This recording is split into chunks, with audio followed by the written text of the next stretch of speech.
Number of films చేయటం మూలంగా number of events చేయాల్సిన పరిస్థితి, సినిమా కథ ఎంత ముఖ్యమో అది ప్రాపర్ టైంలో ఆ డేట్కి రిలీజ్ చేయటం కూడా అంతే ముఖ్యం, మంచి థియేటర్లో రిలీజ్ చేయటం అంతకంటే ముఖ్యం, అన్నిటికీ మించి సినిమాని ప్రమోట్ చేయటం, ప్రేక్షకుల గుండెల్లోకి తీసుకువెళ్ళటం, వాళ్ళ మైండ్లో ఈ సినిమా గురించి చెప్పడం అది చాలా చాలా ప్రధానమైపోయింది. ఈ మధ్యకాలంలో అత్యంత అద్భుతంగా ప్రమోషన్ చేసింది అనిల్ రావిపూడి. సంక్రాంతికి వస్తున్నాం, ఎంత బాగా చేశారంటే ఎక్కడ చూస్తే సరే వాళ్ళే కనపడుతున్నారు, ఎక్కడ చూస్తే ఇంత బాగా చేస్తున్నారు, ఇంత సరదాగా చేస్తారు. వెంకటేష్ కూడా చాలా బాగా రియాక్ట్ అవుతాడు స్టేజ్ మీద. ఈ సినిమాకి వెళ్ళాలనే ఫీలింగ్ కలిగింది, అది ఎంతో హెల్ప్ అయ్యింది. సో ప్రమోషన్స్ అనేది అంత ఇంపార్టెంట్.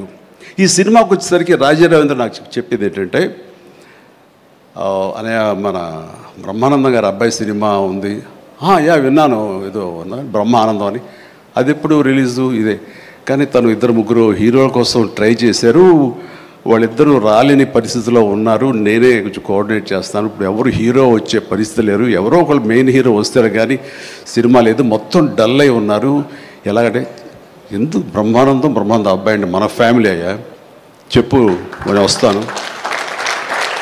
ఇది నేను సంపాదించుకున్నటువంటి ఈ ఇమేజ్ని ఎంతో కొంత ఒక సినిమా ప్రమోషన్ కోసం, ఒక బిడ్డకి ఒక గుర్తింపు తీసుకురావడం కోసం, ఒక బిడ్డకి భుజం కాయడం కోసం నేను వస్తాను.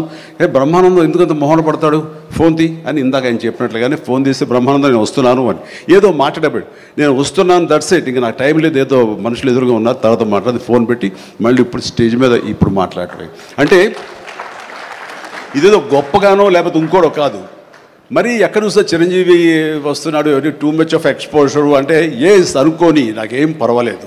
నా ఇమేజ్, నా మాటకి నమ్మి కొంతమంది సినిమా బాగుంటే చెప్తాడు, ఈ సినిమాని చూడమని చెప్తున్నాడు అని ప్రేక్షకుల్లో ఆ గుడ్ విల్ ఉంది. కాబట్టి ఆ గుడ్ విల్ని, ఆ ఇమేజ్ని వాడి ఒక సినిమాకి, ఒక బిడ్డకి అది భవిష్యత్తుకు ఉపయోగపడుతుంది అనుకుంటే కనుక ఖచ్చితంగా నేను దాన్ని వెచ్చిస్తాను, దాన్ని స్పెండ్ చేస్తాను, దాన్ని ఖర్చు పెడతాను. చాలామంది ఏంటంటే టూ మచ్ ఆఫ్ ఎక్స్పోజర్ నీ గ్లామర్ని తగ్గించేస్తుంది, గ్లామర్ అనేది గుప్పిట్లో ఉన్నంత వరకే, తెరిస్తే ఏముంది అని అంటే తెరుస్తాను.